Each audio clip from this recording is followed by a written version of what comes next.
ہمارے پہلے حکومت 2008 سے لے کے 13 تک جو انقلابی اصلاحات آپ لے کر آئیں،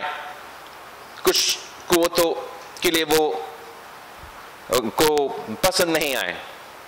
تو پاکستان پیپلز پارٹی کے خلاف وہی سازشیں شروع ہوئے، وہی کردار کشی، وہی میڈیا ٹرائل، وہی نیب کے ذریعے جعلی ٹرائلز شروع ہوئے، الیکشنز میں ایک کے بعد ایک دھاندلی کے اور لیول پلینگ فیلڈ نہ ہونے کی وجہ یہی تھا کہ پاکستان پیپلز پارٹی کو کنٹین کرنا تھا،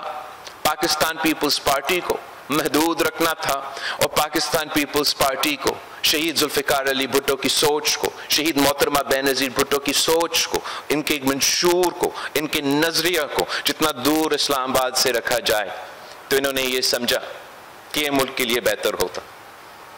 یہ سازش کے تحت پاکستان پیپلز پارٹی کو اس ملک میں توڑا گیا، حملے کرتے رہے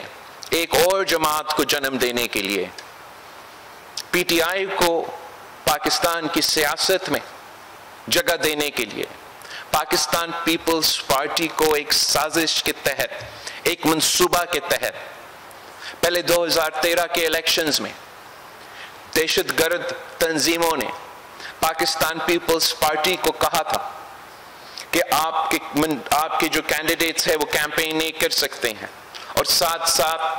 جو یہ پراکسی جماعتیں تھے انہی دہشت گرد کی تنظیموں نے اجازت دی کہ آپ کیمپین کر سکتے ہیں۔ ویسے ہی پاکستان پیپلز پارٹی کی شکایتیں تھیں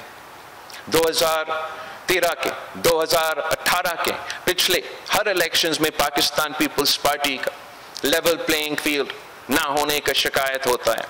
مگر اس لیے کہ ہم محب وطن جماعت ہیں،